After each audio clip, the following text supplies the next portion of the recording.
Greetings, fellow action figure connoisseurs, and welcome to another episode of Digital Caveman Presents G.I. Joe Tuesday. I, as always, am your host, the Digital Caveman, and today I will be presenting you with the G.I. Joe Classified Series number 123, Dreadnought Torch. Let's get into it!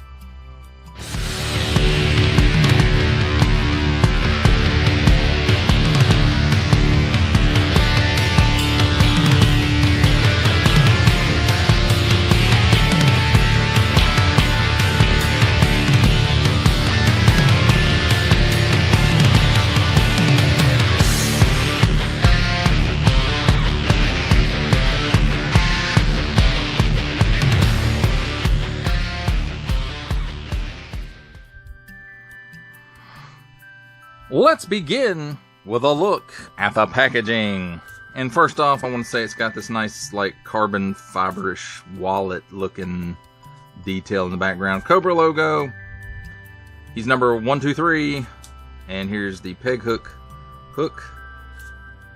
And do I see some tape? Yeah, there's some tape right there. On the front, Cobra Dreadnought Torch. A nice big window showcasing most of the figure and his accessories. Cobra G.I. Joe Classified Series. Warning, don't stick things in your pie hole if they don't belong there. 4 and up, the assortment number, Hasbro print. On the bottom, small print, fine print, legalese print, made in China print, symbols I'm not going to learn, and a barcode. On this side, we've got some nice artwork of Torch, and the G.I. Joe Classified Series number 123. And then on this side, Cobra 123. There are his skill sets, which you can, or the symbols for his skill set, which you can look up at gijoe.com if you wish. And same artwork from the other side of the packaging, just with a different tint. And then here's a QR code. You can scan it if you want to. It probably just takes you to shop.hasbro.com rather than anything meaningful for this figure, which is kind of dumb, Hasbro. G.I. Joe Classified Series. On the back, we've got number 123, partial Cobra logo, nice practical photography of Torch in action, and then we've got some digital renders of close-ups of some of the features of the figure. Again, there's the symbols for his skill set, which you can look up at gijoe.com. Cobra Dreadnought Torch, parents, gijoe.com. Attention, don't stick things in your French pie hole that do not belong there. Warning, attention, Octung, don't stick things in any other language pie hole that don't belong there either. Don't give it to babies. Includes figure in 8 pieces. Small fine, legalese made in China print, Hasbro print. Assortment. No. There's the assortment number, and then another symbol I'm not going to learn.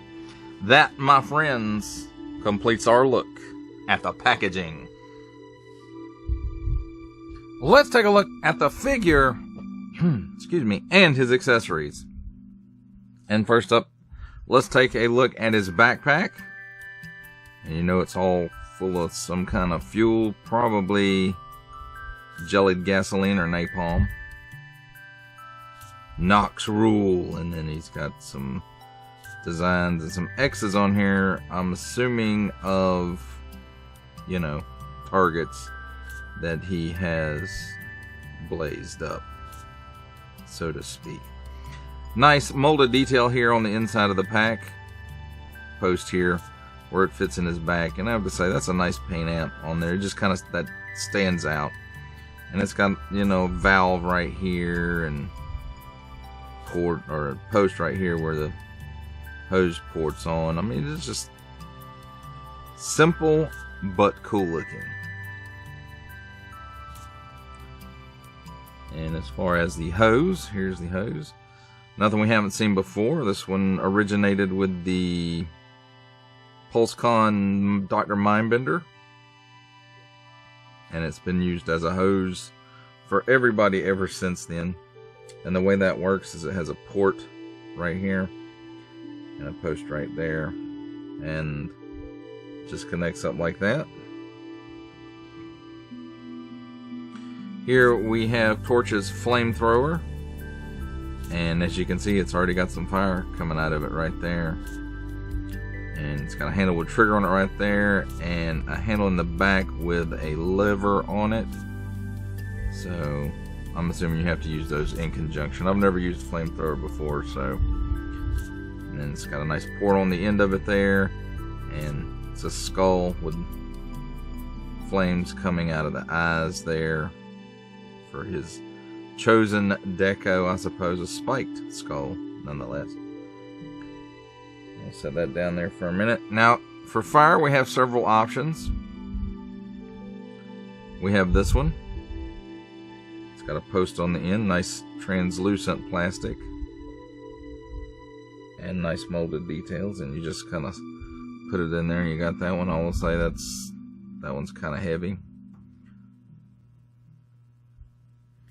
Then you have this one where he's actively just throwing it out everywhere. Same translucent plastic, same post, ports in the same. This one, not actually, even though it's longer, it doesn't feel quite as heavy as the other one, even though it's probably the same amount of plastic. And then we also have this one again, nice translucent plastic, and that same type of post on it. And that's just for, I guess, when he's ready to go. So that's probably the one I'll use for display purposes. And then as far as how it connects to the backpack, via the hose, there's a post here on the back of it, and there you go. And his last two accessories are some sidearms. And here I got some handy dandy tweezers here.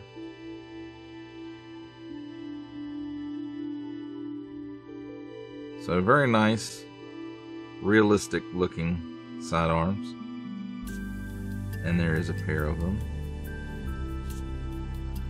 Nice molded details. Looks like it's molded in this color plastic, kind of a greenish gray is what it looks to me. And if it's not that color, my apologies. I'm colorblind. Don't make fun of handicapped people. So here we have Torch himself. Let's raise the camera up a little bit. And they molded his glasses to his head. So he stands out from his other two original 3 Dreadnoks partners in that both of their glasses come off. Now, on those reviews, I did say that was probably the worst part of those figures, is the glasses kept falling off, and that how they should do it is do a head with the glasses molded on, but also do an alternate head without the glasses. So they got it half right on here. But I will say it does look nice. A little bit of paint slop right here where they didn't quite get all the beard or the stash. I won't say beard, it's chops, ain't it? So, but other than that, looks really good. Nice piece here for the neck. Overlay. Necklace. Vest is an overlay. Nice silver paint apps on it for the chains and the zippers and the buckles. And the studs on the back, as well as the chains, the rest of the chains, I suppose. So then on his form, he's got these nice silver spike paint apps on this armband. And then he's got a chain here, it's just molded in this color. Nice flame tattoos at either wrist. Nice silver paint app for his chain belt that goes all the way around. And then you can see his back pockets, he's got flames on his back pockets. So he's got his holsters here, they're molded in color. Looks like most of the crotch piece and most of the legs are molded in the blue color. And then he's got his boots here, which seem to be molded in the appropriate color as well. Let's take a look at his articulation real quick. He looks up that far. He looks down that far. He's got chicken neck. He's got waggle. He can do the full exorcist. At the shoulder, he's got some butterfly. It goes back slightly, goes forward slightly. He can raise his arm up at the shoulder pretty good bit past 90 degrees, and it will rotate a full 360 degrees. Cut at the upper bicep, where it also rotates 360 degrees. Double hinged pinless elbow, and it'll give you that much bend. This gets in the way just a little bit. 360 degree rotation at the wrist on an up and down hinge, and then the other side is an up and down hinge as well, so that's really cool. Now let's see, standard ab hinge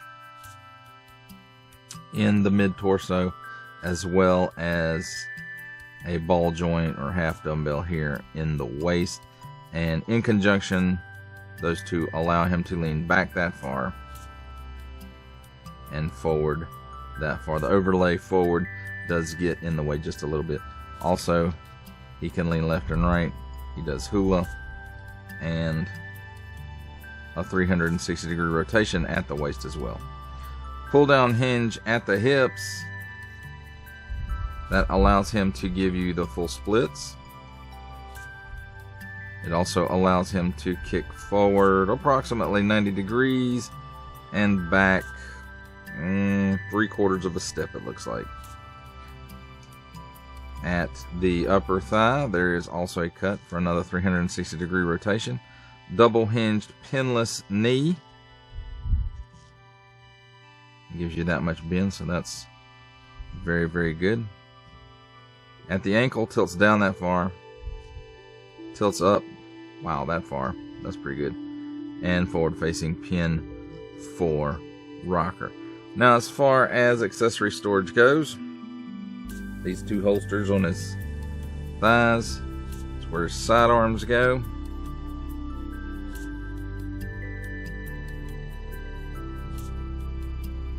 The backpack plugs into the port there in his back, and then you put the flamethrower in his hand appropriately for whatever you're posing him to do. And there you have it, my friends, a look at the figure and his accessories. It's time for my favorite part of a review, comparisons. And here we have the G.I. Joe Classified Series Dreadnought Torch with the G.I. Joe Classified Series Zartan, the G.I. Joe Classified Series Dreadnought Buzzer, and the G.I. Joe Classified Series Dreadnought Ripper.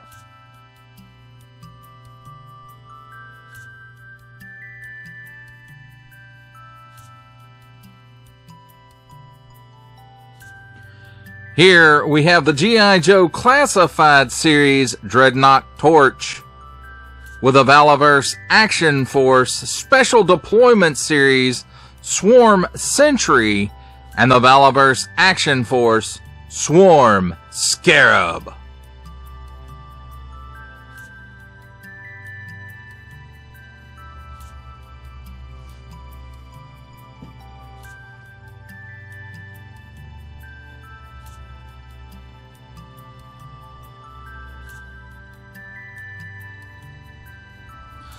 For our final set of comparisons, here we have the G.I. Joe Classified Series Dreadnought Torch, with from the Marvel Legends series making his cameo appearance, Stan the Man Lee. From the G.I. Joe Classified Series, the Hasbro Pulse exclusive Regal variant Cobra Commander. From Star Wars The Black Series, the Archive Edition 501st Legion Clone Trooper. And for a 7-inch scale comparison from the Masters of the Universe Masterverse line, the 40th Anniversary He-Man.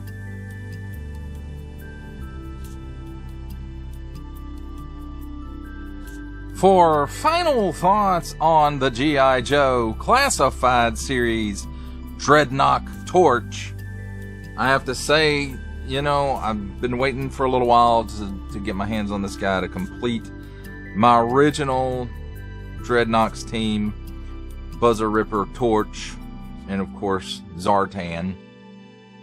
I always count him as a Dreadnought, even if he's not, because he is their leader. Whether it's because he hires them out or or what, but they do what Zartan says, so he's a Dreadnought. Now, I do wish there were some awesome motorcycle options for these guys. There are some options out there that aren't bad and aren't too expensive and can be modified for use with the G.I. Joe Classified series. Now, one thing I will say about Torch is his glasses are molded to his head. They don't fall off like Ripper and especially Buzzards tend to do. However, Hasbro, I guess, only got half of my memo when, I said they should mold the glasses to the head. The other part of that was for them to have an alternate head without the glasses. But, half measures, my friends. I do like that he has the two side arms and they're removable, and he's got different flame effects for his flamethrower. I particularly like this one.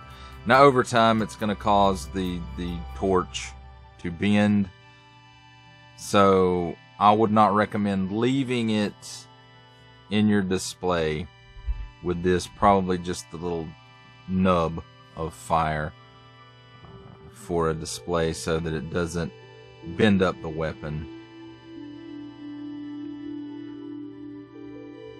Other than that, nice sculpt, nice deco. It really does take me back to that A Real American Hero era when we first got the Dreadnoks. I was so excited. Hey, motorcycle gang, it's cool. I don't know why I thought it was cool, but it was cool. And I really like, again, I like the deco on this one. No retro carded variant needed